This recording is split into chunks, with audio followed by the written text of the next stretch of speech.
Assalamualaikum warahmatullahi wabarakatuh.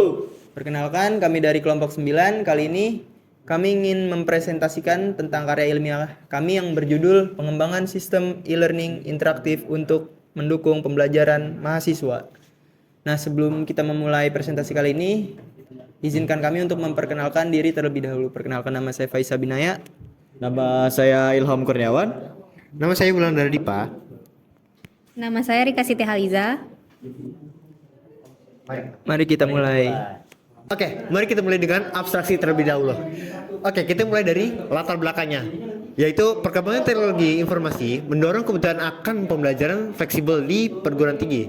Yaitu kita ada tren global, yaitu e-learning menjadi solusi utama pasca pandemi COVID-19, dan fleksibilitas. Mahasiswa dapat mengakses materi kapan saja dan di mana saja. Lalu ada statistiknya juga. Pasar e-learning tumbuh 9% per tahun hingga 2030. Oke, tujuannya adalah untuk mengidentifikasi pengaruh e-learning interaktif terhadap keterlibatan dan hasil belajar mahasiswa. Oke, di sini kita ada metode dan hasil. Untuk metodenya, kita menggunakan analisis pustaka dari buku dan artikel ilmiah yang terkait.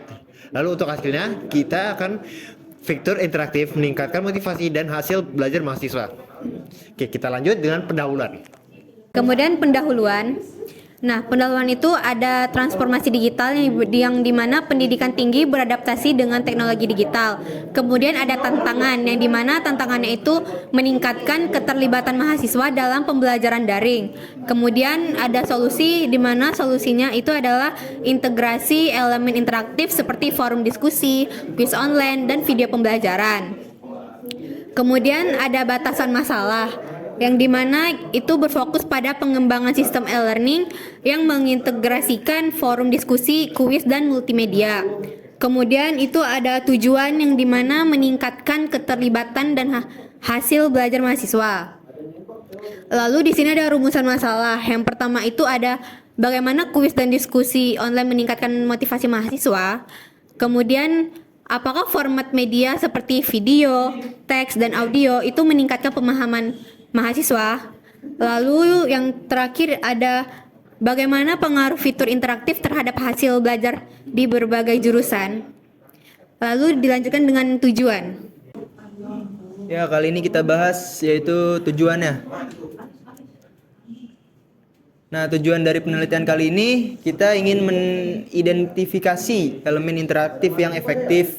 Lalu yang kedua, kita ingin menganalisis dampak fitur-fitur interaktif terhadap hasil pembelajaran. Dan yang terakhir, kita ingin membuat kontribusi terhadap pengembangan sistem pembelajaran berbasis teknologi di perguruan tinggi.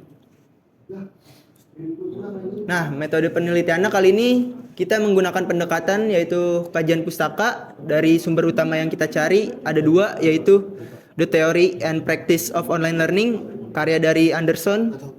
Lalu yang kedua, E-Learning in Theory, Practice, and Research dari Genely. Kali ini akan membahas pembahasan.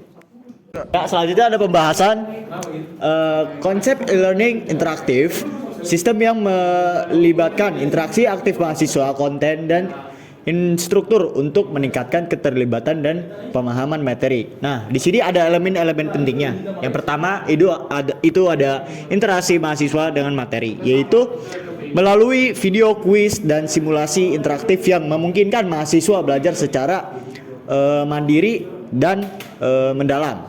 Yang kedua ada interaksi dengan instruktur, yaitu dengan diskusi online, sesi tanya jawab virtual, dan feedback langsung untuk memberikan arahan yang lebih personal. Nah, yang ketiga ada kolaborasi antar mahasiswa, yaitu forum diskusi, kerja kelompok virtual, dan proyek kolaboratif untuk memperkuat pembelajaran berbasis komunitas dan kerja tim. Nah, yang terakhir ada gamifikasi, menyertakan elemen permainan seperti poin, lencana, dan leaderboard untuk meningkatkan motivasi mahasiswa. Ya, selanjutnya ada pengaruh e-learning. Interaksi mendalam dan kolaboratif adalah elemen kunci dalam meningkatkan efektivitas pembelajaran daring. Dampak-dampak positifnya itu yang pertama ada meningkatkan motivasi dan kepuasan mahasiswa melalui personalisasi pembelajaran. Yang kedua ada membantu mahasiswa untuk mengembangkan keterampilan berpikir kritis dan analitis melalui kuis adaptif dan diskusi interaktif. Nah, yang terakhir ada penggunaan multimedia, video atau simulasi memperkaya pengalaman belajar dan memperdalam pemahaman materi. Nah, faktor keberhasilan di sini ada 4, yaitu yang pertama ada aksesibilitas. Aksesibilitas ini adalah materi dapat diakses kapan saja dan di mana saja, meningkatkan fleksibilitas mahasiswa. Nah, yang kedua ada dukungan teknis. Di sini dukungan teknis yang responsif memastikan tidak ada hambatan dalam proses pembelajaran.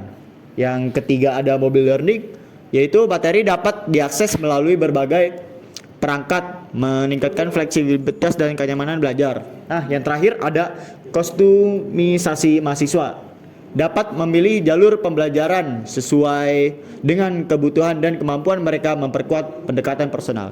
Nah, selanjutnya akan dilanjutkan dengan teman saya.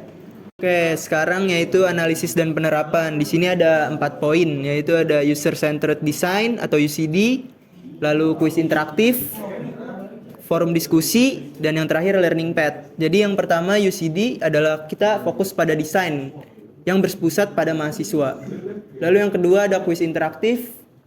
Yang ketiga forum diskusi untuk mahasiswa agar berdiskusi dalam jejaring sosial. Dan yang terakhir ada learning pad, jadi ada pengembangan jalur terhadap minat seseorang mahasiswa. Kemudian ada evaluasi dan hasil. Nah, itu ada 2. Yang pertama itu ada feedback real time, yang dimana itu yang pertama memberikan umpan balik langsung setelah kuis dan tugas untuk mempercepat pemahaman mahasiswa. Terus kemudian ada sistem evaluasi otomatis yang mengurangi beban infrastruktur dan meningkatkan konsistensi penilaian. Lalu yang kedua itu ada akses lintas perangkat. Itu seperti misalnya materi dapat kita akses melalui laptop, tablet, dan smartphone yang memungkinkan mahasiswa belajar secara fleksibel. Kemudian yang terakhir itu ada platform yang responsif untuk memastikan kualitas pengalaman belajar tetap optimal di berbagai perangkat. Oke, untuk kesimpulannya, itu dengan fitur interaktif ini diharapkan kita bisa meningkatkan keterlibatan dan hasil pembelajaran. Rekomendasi dari kami itu ada pertama ada tambahan fitur kolaborasi, personalisasi pembelajaran, implementasi teknologi adaptif, dan feedback secara real time. Dan saran dari kami untuk pengalaman masa depan, kita berharap untuk ada kolaborasi proyek dan diskusi tim, inklusivitas dan aksesibilitas, dan evaluasi berkala dan peningkatan fitur. Oke, mungkin itu saja dari kelompok kami, walaupun masih ada banyak kurangnya, mohon maaf. Sekian dari kami, wassalamualaikum warahmatullahi wabarakatuh.